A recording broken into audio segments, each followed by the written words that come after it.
All right, everyone. So this is day two. Actually, this is the start of day two of the Carnivore Experiment, 14 days in my 40s. And as I said in day one, in case you haven't seen it, you can go back and listen to it. I am doing this experiment because I'm doing this live because I think it's beneficial to. I know that I appreciate hearing how other people do it, especially people that are in the same stage of life as I am, and that personal experience on these things like diet and exercise and personal health journeys, they lend to better knowledge for all of us. We can't just wait for the scientists to tell us exactly the perfect. This is what I couldn't figure out. Why haven't the scientists figured out exactly the optimal way to live? Why is that not settled science? Until I went studying and realized that scientists do their research based upon um, obviously what interests them, but also where they can get funding for their research. And so there's not a lot of funding dollars available for just basic like this. A lot of the funding dollars come from either the government or it comes from companies. And so there needs to be a financial benefit. And so I'm not looking for a financial benefit, I'm just looking for a health benefit. So, anyway, that's why I think there's so much wisdom in wisdom of the crowds.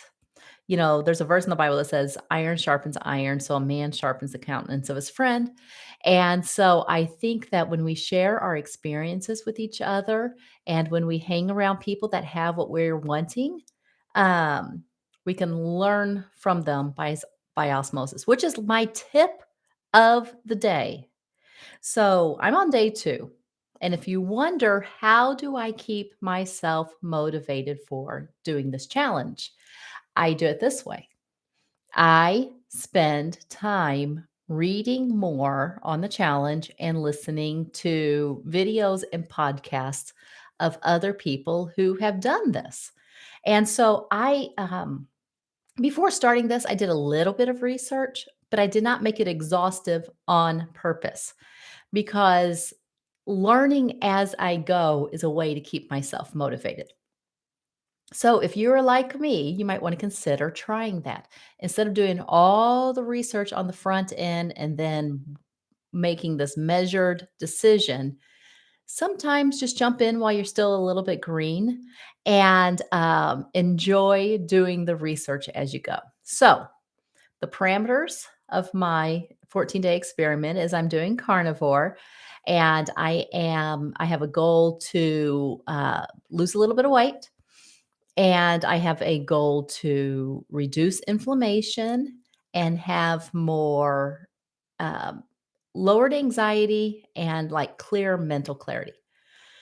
So those are the ones.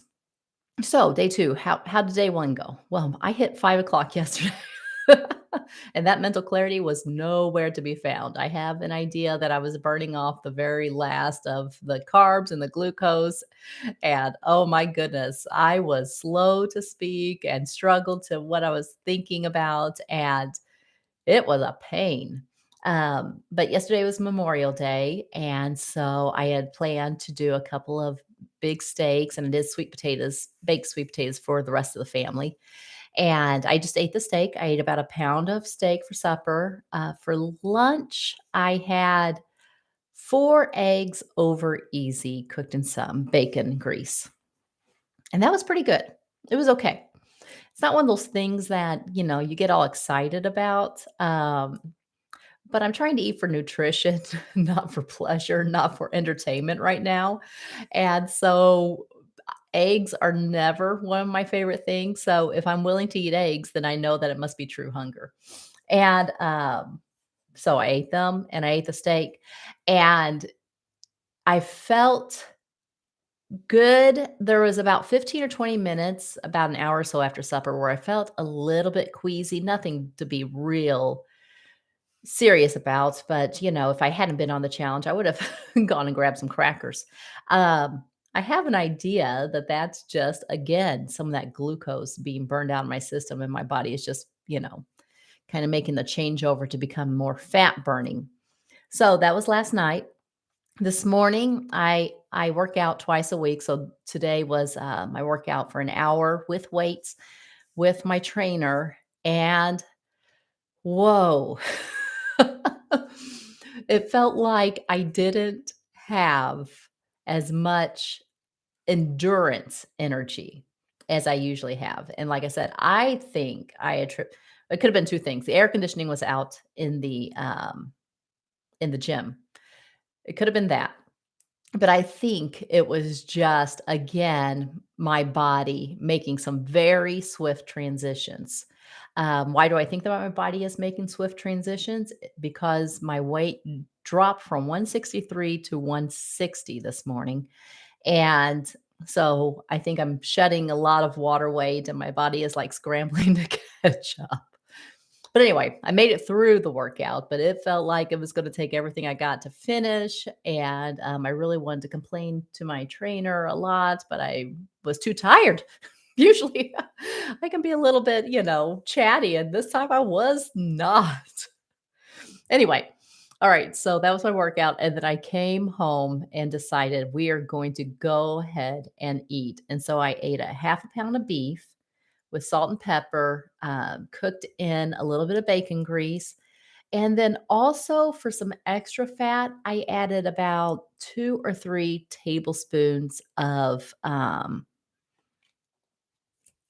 no, 4 tablespoons probably of sour cream. So that kind of gave it a stroganoff flavor to it.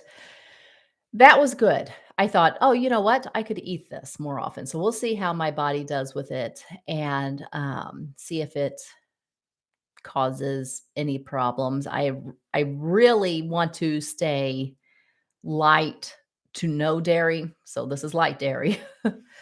But, I really want to focus on getting the proteins and the fats, and, this dairy was just a way to get the protein down a little bit. Ground beef by itself is not quite appealing yet. So anyway, but I feel pretty good after eating it, and I came straight to do this video. I think tonight I'll probably have a leftover steak. I ate about a pound last night, and I think I'll have about another pound-ish today. No snacking is the goal.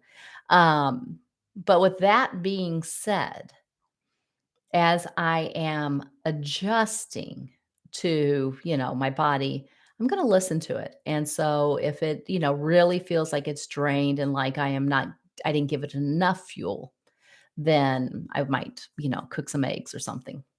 But the goal is to eat well within 1 or 2 meals a day, a couple meals a day, and not need to snack.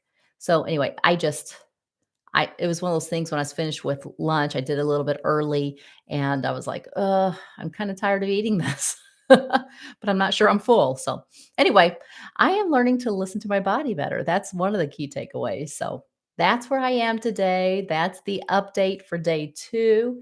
If you have any questions, if you have any comments, feel free to drop it in the chat below. If you'd like to follow this journey, then make sure that you like and subscribe to the channel. And if you'd like to join me in this journey, I'd say the more the merrier. So anyway, all right, that's day 2. On day 14, we will make a final assessment, but I will keep on dropping in to give you these little daily updates to the best of my ability. All right, talk to you later. Bye bye.